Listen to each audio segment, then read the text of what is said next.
नमस्कार, आप देख रहे हैं द न्यूज वर्ड्स और इस वक्त हमारे साथ द न्यूज वर्ड्स के संपादक और बिहार के जाने माने पत्रकार अरुण पांडे सर हैं।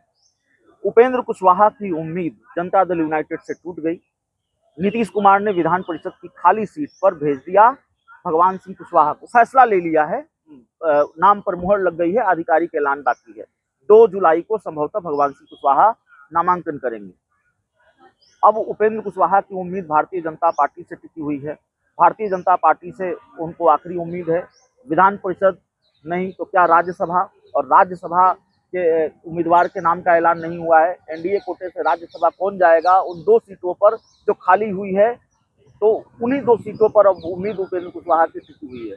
हम सर से बात करेंगे। सर, बिहार में तो झटका लगा या उम्मीद टूट गई। जेडीयू ने तो भगवान सिंह कुशवाहा का नाम फाइनल कर दिया है। अब बीजेपी से उम्मीद बाकी है उपेंद्र कुशवाहा की। देखिए, राष्ट्रीय लोक मोर्चा के अध्यक्ष पूर्व केंद्रीय मंत्री उपेंद्र कुशवाहा बिहार के एक चर्चित चेहरा हैं। कुशवाहा की राजनीति करने वाले और मुख्यमंत्री की कुर्सी की ललक रखना, लालसा रखना तो बुरी बात नहीं है। वो नीतीश कुमार के साथ भी राजनीति की, उन्होंने खिलाफ भी राजनीति किया, लेकिन नीतीश कुमार ने ही उनको चमकाया था। पहली बार जब वो विधानसभा में चुनकर आए थे, उनको विपक्ष का नेता बनाया था विधानसभा में। बात के दिन में साथ रहे, वो राज्यसभा में गए, फिर खुद लोकसभा लड़े, केंद्रीय मंत्री रहे नरेंद्र मोदी की गवर्नमेंट में। फिर वो वहाँ से आए तो फिर बिहार में आए तो वहाँ संसदीय बोर्ड, जदयू के संसदीय बोर्ड के अध्यक्ष बने, विधान परिषद के सदस्य बने। फिर संबंध बिगड़ा तब जब जदयू और राजद की दोस्ती हो गई और नीतीश कुमार ने विधानसभा का 2025 का चुनाव तेजस्वी यादव के नेतृत्व में लड़ने की घोषणा कर दी, तब वो इधर आ गए थे। अब साथ थे। इस बीच में सम्राट चौधरी बीजेपी के प्रेसिडेंट हो गए, स्टेट प्रेसिडेंट, बाद में डिप्टी चीफ मिनिस्टर भी अभी हैं। तो कहीं ना कहीं ये इसलिए अभी सभी दलों में कुशवाहा प्रेम जग गया है।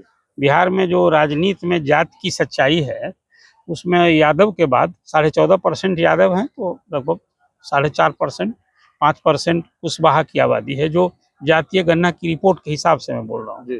और नीतीश कुमार का एक लवकुश समीकरण, जो कुर्मी, कोयरी और फिर धानु की एक कॉम्बिनेशन बनाया था लोकसभा के चुनाव में, लालू प्रसाद ने भरसक इसको साधने की कोशिश की और सेंधमारी भी की। इसका अच्छा नतीजा भी आया। दबाव में भी है एनडीए भी कि अभी अभय कुशवाहा को, जो पहली बार जीते हैं लोकसभा औरंगाबाद से, उनको संसदीय दल का नेता बना दिया। और ये शाहबाद का जो इलाका है, ये खास करके कुशवाहा मतदाताओं के बिदकने से एनडीए में जो लवकुश समीकरण में सनमारी का नतीजा ही है कि 8 सीटों के लिए जो लास्ट चरण में चुनाव हुए, 6 सीटों पर एनडीए को हार का मुंह देखना पड़ा। तो शाहबाद से एक कद्दावर नेता हैं। भगवान कुशवाहा बिहार में मंत्री रहे हैं, 4 बार के एमएलए हैं। उनको विधान परिषद में जो 12 जुलाई को चुनाव ये होना है, वो रामबली चंद्रवंशी जो राजद के एमएलसी हैं, उनकी सदस्यता समाप्त की गई है। वो सीट खाली हुई थी। इस सीट के लिए बात सही है कि उपेंद्र कुशवाहा को उम्मीद जगी थी, वो इस रूप में कि लोकसभा के चुनाव में उपेंद्र कुशवाहा 2 सीट लड़ना चाहते थे।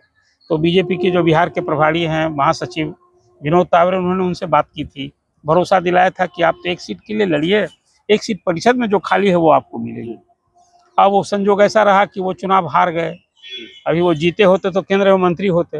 अब उनको खुद भी एक अभी पुनर्वास की जरूरत आ पड़ी है। तो परिषद में 1 सीट जो पार्टी के लिए थे, तो चाहे वो आपने अभी ट्वीट दिखाया माधव आनंद का, तो उन्होंने दर्द भी अपना बयां किया है और भाजपा का याद दिलाया है। नीतीश जी ने जब घोषणा कर दी है तो बैकफुट पर थोड़े आएंगे। और नीतीश जी को तो चिंता करनी नहीं, उपेंद्र कुशवाहा की चिंता करनी है बीजेपी को। तो विधान राज्यसभा की 2 सीटें खाली हुई है, मीसा भारती के इस्तीफे से और विवेक ठाकुर के इस्तीफे से। अब ये देखना, एक इंतजार करना होगा। एक उम्मीद बंदी है कि क्या बीजेपी राज्यसभा भेजेगी उपेंद्र कुशवाहा को, यूं ही रहेंगे। अभी तो उसके डेट का अनाउंसमेंट नहीं हुआ है।